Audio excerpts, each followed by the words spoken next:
น้องตันบ่ครับนะพี่น้องเนาะปะโตทัดเด้เอาเจ็ดว้าครับบทไทยก็ได้อย่างนี้เนาะเก่งแท้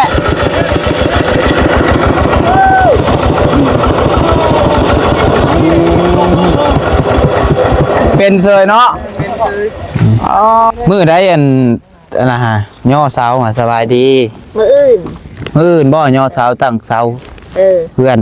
แม่นเลยว่ามืออื่นนี่แหละหามืองามยำดีเรียบร้อยเอาเป็นมืออื่นมือก็พอสร้างเบิกว่ามืออื่นไหลจังโดยมืองามแล้วติโดย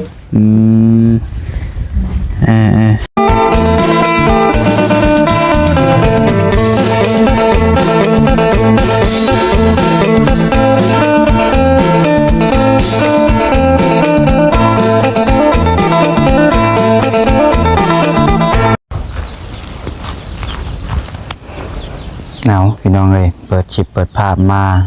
ตอนนี้ก็อยู่กับบ้านซีพี่น้องเนาะหลายคนก็คือจื้อได้จำได้อยู่บอกพี่น้องเนาะเพื่อนสองพี่น้องบ้านซีคือว่าน้องอื่นกับน้องตันพี่น้องเนาะบริข่าวมาลายมือพี่น้องเนาะโดนพอสมควรบริข่าวมาทางนี้พี่น้องเนาะเอาคนอื่นเบิดกราบทักทายสบายดีสวัสดีพ่อแม่พี่น้อง FCเบิดสุขสู่คนเด้อพี่น้องเด้อบ่ว่าอยู่ฝั่งลาวฝั่งไทยแต่ก็อยู่ทางต่างประเทศพี่น้องเอ้ยก็ยินดีต้อนรับเข้าสู่ช่อง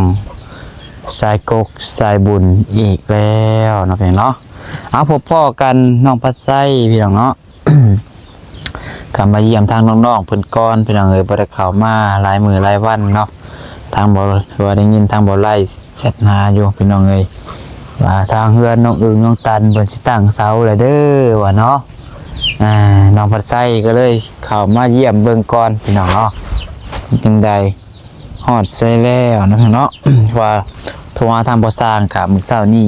ไปเฮือนสายฟ้าอะไรซื้อแนวทูไปยังให้เพิ่นทางบ่สร้างเพิ่นก็ว่า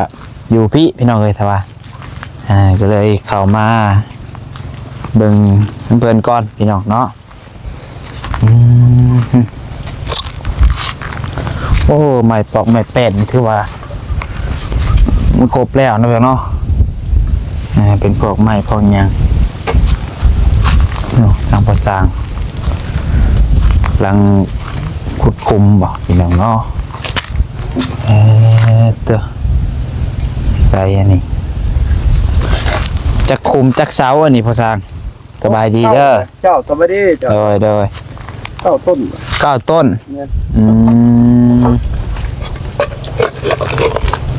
ดินอ่อนอยู่บ่โอ้บอลละแข็งแล้วแข็งบ่ซอยแล้วจึงแล้วมันไม่ได้เช็คบึงว่า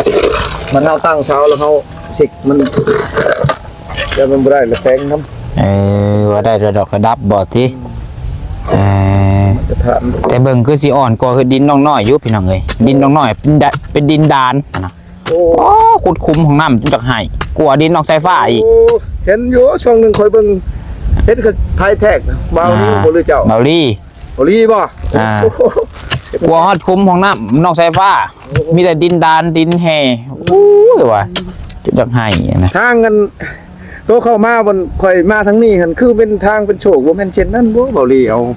เสามาดูว่าเนี่ยได้ข่อยจำผิดเนาะเฮ็ดแต่ได้ตัว11อันเพื่อนนั่นเด็กน้อยกับผ้าบ่แม่นแม่นคันเอาขี่ขึ้นมาทางอันบ้านก็มันสิอยู่ซ้ายมือคันเอาขี่ลงเมืองกลับทางบ้านอันนี้เมืองนี่ก็สิอยู่เบื้องขวามือเลยมันสิมีทางแหวกเข้าทางดำข้างนี้เนาะนั่นน่ะเห็นแบบแก้วพามาเมื่อเช้านี่มื้อวานนี่เห็นบนทางเป็นโชคก็เลยจำบ่ผิดมันมีแม่นบ่กายพี่พิชามาทางนั้นดูว่าเนี่ยได้ป่ะมันมีปลามันวิ่งหลายดอกบ่อนเขานางคล้ายเครื่องเห็นบ่บ่อนเขานางคล้ายเครื่องบ่อนทางโค้งหั่นแหละกายหน้าแผกมาหน่อยนึงคุณอยู่ก็มันนี่เห็นคิดว่าเพิ่นสิทางมันกับแก้วมาวานทางก็บ่ได้ยากปานใดดอกทางมันกับรถเข้าได้สะดวกสบายรถใหญ่รถยังนี่ได้อยู่ยามแรงนี่แต่บ่ยากคนใดเบิ่ง โดย รับจ้างก็ว่าแถวนี้มันจะคุ้นบนทางเทหั่นนะเวลารถเข้าไปหั่นนี่มันหลีกมันยังอยู่รับจ้างแต่ว่ากลางคืนมีผู้เรื่องทางผู้บ่เรื่องยันโตนเลยค่อยเบิ่ง โดยมาแต่มื้อใดนี่ โอ้ยมาบ้านนี่ได้ประ มา ณ แต่วันนี้ แม่น5 โมง 6 โมงหมด นอนไสเจ้าน อนนี่แหละกระตูกนี่แล้วพอพอนอนตะกี้เลยเขาจะนอนขี้ดินคนหอยนอนแล้วก็เพิ่นย้ายขึ้นไปนอนเบิด4 คนอยู่คนเต็มในเถียงน้อยนั่นแหละ ครอบครัวทุกเพิ่นให้นอนอยู่ที่ยังบัดนี้ แม่น แล้วเจ้าให้นอนอยู่ตู้ เออน อนอยู่อัน ต้องเพิ่น เตียงฮะเตียงน้อยๆฮะ แม่นหนาวคืนนี่มันลมแน่ เอาพยางใครจะซื้อพยางมาน้ำมาห่อไว้เพราะมันบ่ลมเลย กันลมติ แม่น อันโดยมากับไผซะ มาผู้เดียวจะก้าวหมู่จะขึ้นมาเพิ่นว่าจัก2 คนนะ ขึ้นมานอนผัดย่านมันยากเนี่ยอยู่แนวกินอันหนึงกัน2มาผัดมันผัดอันนั้นแหละคันงานใหญ่จังสิเอาขึ้นมาว่าเขาคันงานอยู่ดอกย่านแบบว่ายังมื้อนั้นมื้อนี้หันนะเฮาก็ย่านบุญข้าวเฮาก็มีเวียกหลายเด้เลยว่าคำว่าเวียกมันหนักมันหนาหลายจังสิโทรหาหมู่ โดยเดียวอีกคือเก่า นั่นเดียวครับนี่แหละเพิ่นนี่แหละให้เพิ่นและเฮ็ดนำไล่ให้เพิ่นนี่ว่าบ่มีมันอยากมานำบ่โยกมานำบ่ตามาแล้วบ่มาทางได้นอนได้ มากับมัน ยากมันร้อง ยากน้ำน้องหั่นแหละเพิ่นเว้าอยู่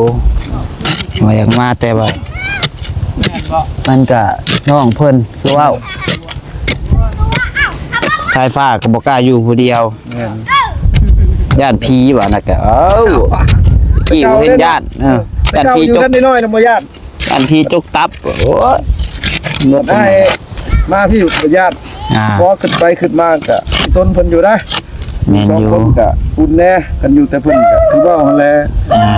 เนี่ยแหน่ กับเฮายังบ่ได้ให้เพิ่นมาดอกมันเฮาก็หากันมาแต่พุ่นแหละพังเบิ่งมื้ออื่นว่าหัดเบิ่งอนาก้อนว่ากันมากับมันค่ำนี่เลยได้มื้อนี่ก็ แม่น มาเพิ่นมานอนมันชายฟ้าเพิ่นอยู่ผู้เดียวคะแนนว่ามีรถมีหยังคันรถเพิ่นเที่ยวกับ ใครอยู่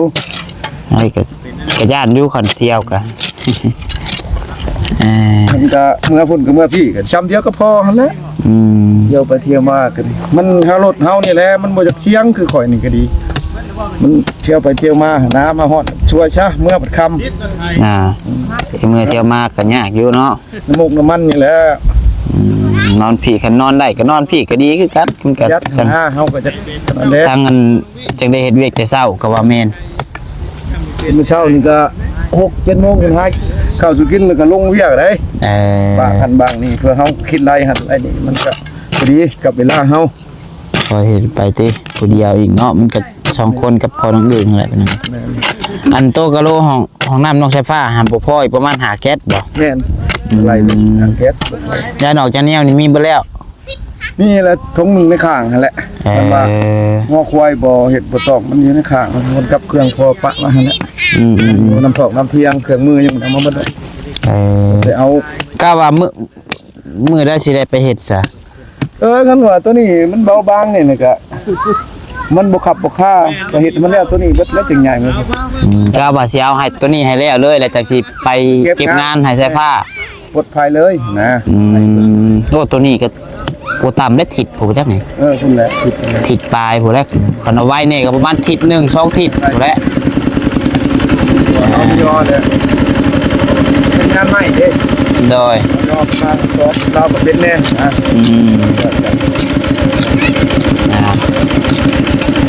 โอเคเนาะ ถ้าที่เฮาคนก็กินเฮางานเฮามันบ่เดินหาหมู่เพิ่มอีก โดย เป็นแท้เฮาก็จะได้ไว้เด้ บางเทื่อของน้องของน้ำน้องน้อยก็จักว่าเพิ่นสิเอาเจ้าไปจัก เอาแน่นอนบ่ ก็ยังบ่ฮู้ก็ยังบ่ทันว่าพอข้าวซื่อนะทางเบิ่งพี่น้องเอ้ย โลเคาะอันนั้นคันว่ามีงานต่อแล้วสิเอาเขามา2 คนนะว่าอยู่ถามเขาว่าปกติบ่เฮ็ดงาน โดย หน้ามือบ่มาแหละข่อยบ่อยากเอามันยาก เพราะว่าห้องน้ำน้องน้อยนี่ก็ยังบ่ได้มีสร้างเพราะว่ายังบ่ได้หาดอกเพราะว่างบก็ยังบ่พอหั่นนะ อ๋อ ถ้าว่างบพอก็เดี๋ยวสิปรึกษากันกับที่งานอีกเติมพี่น้องเอ้ยเพราะว่างบค่าอุปกรณ์นี่ก็ยังบ่พอหาก็ได้หม่องคันฮอดบ่10 ล้านค่าห้องน้ำนี่ก็ได้ก็ว่าห้องน้ำนี่เบิดหลายเติบบ่เป็นห้องน้ำ เบิ่งท่าน เฉพาะอุปกรณ์นี่ทงไฟฟ้าหาเบิดเท่าใดก่อน จืด พ่ บ่ อบ่ได้จื้อได้มีแต่ค่าสร้างเลยพ่อช่วย ค่าสร้างเท่าไร เพิ่นให้3 ล้านปลาย เฉพาะค่าสร้าง3ล้านปลาย แทนเรียนที่เก่ากะมันเป็นห้องเดียวเด้ อืม เป็น2ห้อง บัดนี้ตู้อุปกรณ์เฮ็ดห้องน้ำนี่ก็บ่ต่ำ20,000แหละเนาะคันว่าเฮ็ดใหญ่นี่ซ้ำสายฟ้าผู้ประจักษ์ พุ่นแหละรับ20,000 คือว่าคันเฮ็ดน้อยก็หม่องหมื่นกว่าเนาะ แน่น อืม ขนาดการราคาย่อมเยาเฮาก็ตั้งซอยที่ว่าเพิ่นเว้าหั่นแหละ โดย ไปคือแบบนี้แหละ อ่า ไม่ได้นั่นแล้วก็ปะกันบ่ได้ อืมโอเคสไปลุยต่อเลยเดี๋ยวสิไปเบิกทางนั้นก่อนสบายอ่าเอาหนึ่งเนาะถือว่าเก้าเสาเนาะเท่าใดคูณเท่าใดก็ว่าสร้าง 5 คูณ 4เลย คูณ4โอเคถือว่าเสายังนี่เพิ่นตัดมาบางมาเบิดแล้วเนาะเพิ่นเนาะเฮ้ยเบิ่งกันถ่าแน่โอ้คนกลุ่มเราเห็ดเนาะใช่ครับอ่ะนะเจ้าโอ้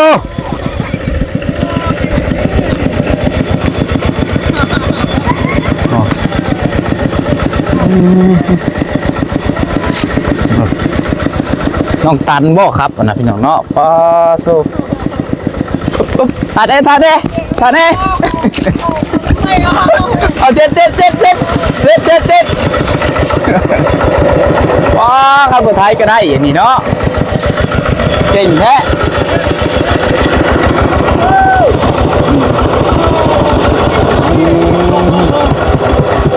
เป็นเซยเนาะอ๋อเอื้อยเป็นบ่ผู้เอื้อยฮะแต่ผู้น้องเป็นโอ้เก่งได้นี่เอาใช้เบาไล่อย่าให้คอยถือนุ่มมาให้ผลให้ก็ถือนี่เลยบ่นี่ โอ้เจ้าก็ฮอดบ่สบายดี โดยสบายดีหายกับมาแมน สบายดี สบายดีคนรถไทยไผอันนี้ เดี๋ยวเอาเป็นเนี้ยเดี๋ยวไม่ยาวไปก่อนไม่ยาวก่อนบ่มาเอาหามต่อยมากันหนึ่งเด้อเอาไปเรื่อยๆว่านี่พ่อเอาเรื่อยๆ ซอยกันเด้อ ต่อยกัน สู้เอาเฮ็ดได้บ่นี่หยุดต้องตันไปอยู่ข้างนั้นอ๋อยาวดีเนาะนี่จักเม็ดนี่ 8 เมตรเปล่า 8 เม็ดอ๋อเตอ ไม่มันคาบก็ไม่ก็จะมาตัด คักเด้อนี่เนาะ8 เม็ดผู้ ไม่มืด หาซื้อยากเด้อนี่กันอยู่บ้าน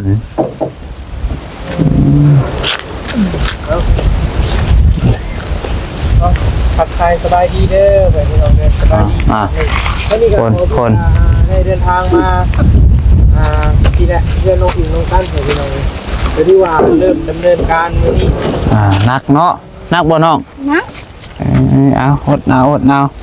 เฮ็ดได้เนาะงามดีเนาะนี่เนาะ อดเอาจอยก็ได้อยู่เฮือนงามเลย เอาไปเพื่อนบ่เสียมา เจ้าน้ำบ่ได้หรอกน้อยอยู่เอาไม่แค่เลยเจ้าเด้อ เพราะว่าเอาไม่เอา เอาว่า ได้บอส ใครสิเป็นคนขับรถไปนี่ ถ้าบ่ได้แต่มันหนัก ครับได้ตรวจเบาบ่ รถหนักก็ได้ ย่อต่อยก็ได้นะเจ้าเจ็บเอวดิเฮ้ย อันตรายแล้วแมนดาลินได้รถไถนี่เนาะระมัดระวังแรกครับก็มันดีดบาทหนึ่งนี่ห่วย น้องมันดีดเด้อล่ะเด้อ พิการย้อนได้ ดิ่งเด้อบ่แนวดิ่งได้โอ้ ครับกระเบิงหาแลคอยครับ คน กะ ขี้ดื้อน้ำเขาคนเก่งเว้ยคนขี้ดื้อ ครับเป็นแต่ดนแล้วบ่นี่พ่อน้องตันน้องอึง บ่ได้เป็นเพิ่ง ก็เป็นนี่ไผสอน กระมู ขับน้ำโมโอ้ ดิ่งเด้อล่ะเด้ออันตรายได้นี่เลยพลาดมาเลยเลยความงาม ผู้สาวสำเนาะหายากได้ถูกมือนี่เป็นผู้หญิงสิขับรถไทยขนาดผู้ชายยังบ่อยากขับเลย ดินจะเกมเป็นอยูสันนี้เนาะ โอ้ เอาไปเบิ้ลเลยว่าหอมไม่ยาวๆไปเลยมันเลยก็ได้แกได้อยู่ใกล้ๆเนี่ยไป เอาคนมาไหวไกลโพดเนาะ อยู่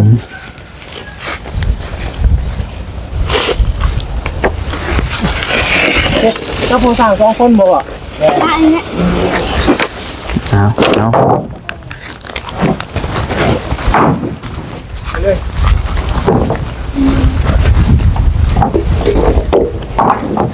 ยาวแบบนี้เนาะ ซอยกัน ไม่ย่างแม่ เด้3คนกับแม่ได้บ่ชูเจ้า โอ้นักมิโตนี่เลย นักบ่ ว่าได้หามความป่วย2คนให้อยู่ในเดิมเจ้าไปเอายังไงคนนี้แหละหามความเอามาเลยวะเอามาทางนี้แล้ว เมื่อยผู้เพิ่นฝากเงินมาซื้อให้เพิ่นก็หาเมื่อยคือกันอดเอาเพิ่นซอยอะไร คันหาเงินเฮ็ดเองนี่แฮงบ่ได้แม่นง่ายนี่ แม่น เฮาก็อาศัยเหือแห้งอยู่แล้วยังอันนั้นเฮ็ดได้ก็ซอยเพิ่น ได้ป่ะ อืม ตัวนี้ดิ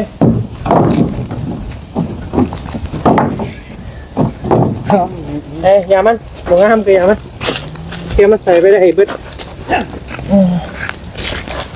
ไม่ย่างไปเลยบ่นี่แม่โอ้ขับได้เลย กดไว เอามาทางนี้เลยแล้วก็เอามาใกล้เลย ๆมื้อใดอันนะฮะย่อเสาสบายดี มืออื่น มื้ออื่นบ่ย่อเสาตั้งเสา เพื่อนน่ะ แม่นเลย อืม ว่ามืออื่นนี่แหละ หามืองามยามดีเรียบร้อยเอาเป็นมื้ออื่น มือ เออ ก็พอสร้างเพิ่นก็ว่ามืออื่นไหลเพิ่นก็ โดยมืองามแล้วติ โดย อืมใช่มันยืนผิดก็ได้ทำยืนกันกับน้องอื่นน้องตันใช่ไหมนี่ทำยืนนี่ ได้ป่ะ เอ้มันเป็นแจ้งนี่มายืนผิดก็ได้ยืนก็ได้นั่งก็ได้ยืนละ ก็ได้ เอ้ โอเคมันเขาเรียกเขาได้มัน ซ้ำในลูกน้องเนาะมืออื่นติจักโมงเริ่มตั้งเริ่ม เพิ่นว่า9 โมงว่ะ เริ่มพิธี9 โมง โดย 9 โมงเช้าเนาะเห็นยังสู่คนกินมืออื่นนี่ เป็ด สิ เป็ดไก่ หลับเป็นหลับไก่อืม ได้ป่ะ พาบอกคนแล้วบ่ซะ นั่นแหละนี่แหละพอสิบ่ บอกขอกบอกคนชาวบ้านแล้วเนาะบ้านนะบ้านเฮานี่ก็ ไปเฮาไปมีกันเยอะว่าบ่มี ต่างซอยกันพี่น้องเอ้ย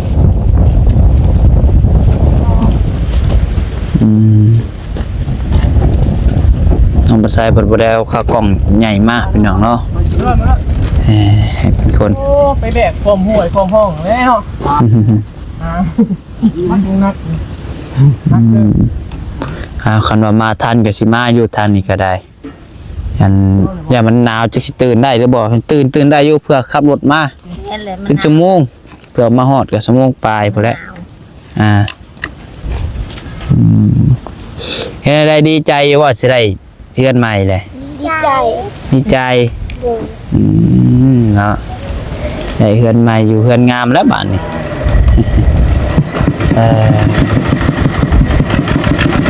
ไปเจอพี่น้องเนาะไปผู้แรกคนโซลงซอยกันไปพี่น้องไปคนกุ๊บรถไฟเนี่ยยืนบนไฟเพิ่นมาระวังไม้ดีดตกเด้อไม้ดีดไม้ทับได้ปล่อยไปก็ได้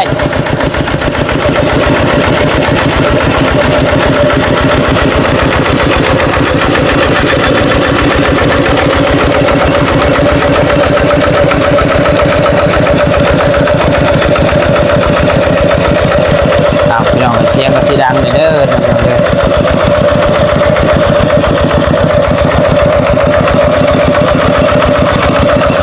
ไป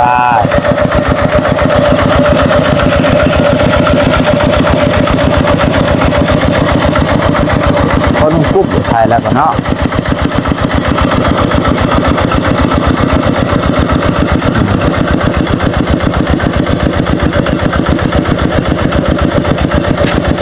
เซ็ตเบรกบ่อยู่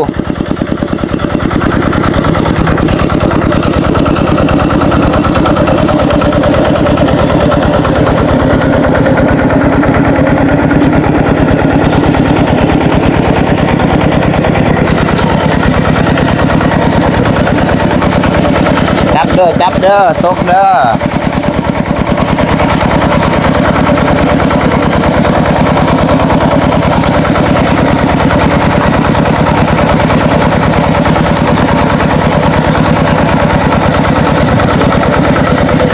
โอ้ยาวดิพี่น้องโอ้โห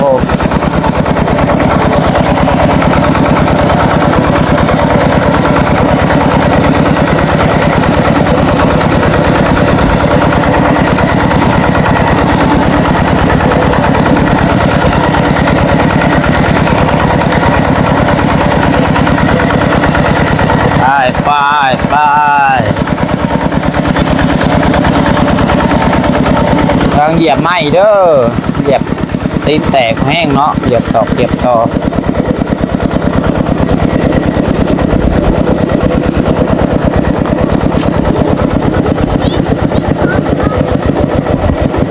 ไหลเซ็ตไม่อันนี้คือเปียกอันนี้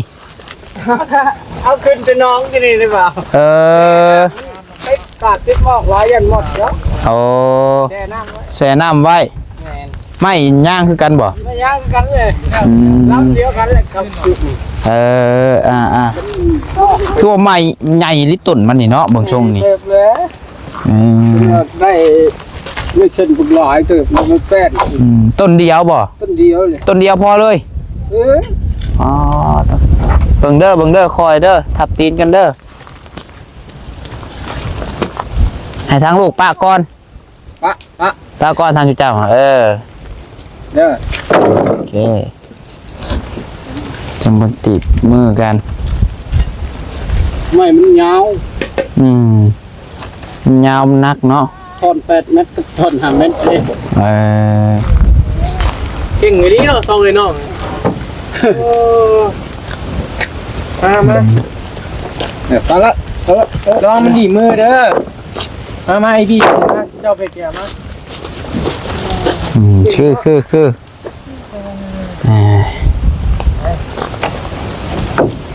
โอ้นักเตะนบีเรามีขากล้องตั้งสบายเด้วันนี้ก็พอเขาจะเป็นคนทีมก่อนเด้อทีมเลยนะนี่ ทีมพร้อมกันแหละมันจะบ่อนั่นมันพร้อมกันมันดีนับ3คนหนึ่งทีมคนหนึ่งนั่นเจ็บแขนได้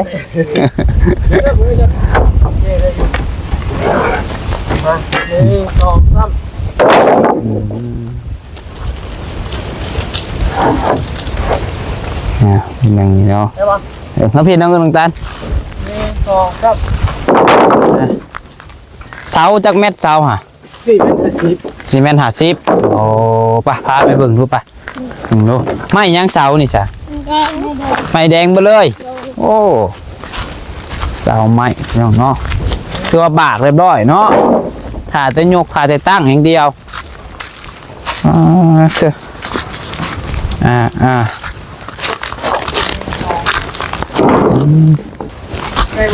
ยังไงถือว่าบากเรียบร้อยเนาะถ่ายแต่มืออื่นตั้งโอ้น้องมันดีดเลยเอาปีนมาทางนี้ก็ได้โอเค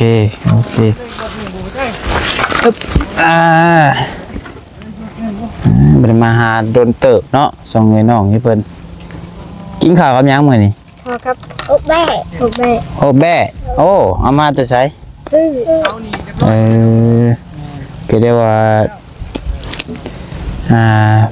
ขาแบ่ว่าไม่ได้ซื้อเอาบ่พูดละ1,000พูดละ20,000จีบแบ่มันตายบ่มาครบแบ่มาครบเอาจะพูดบัดนี้เอาส่ง20,000จีบที่พอกินอยู่เนาะ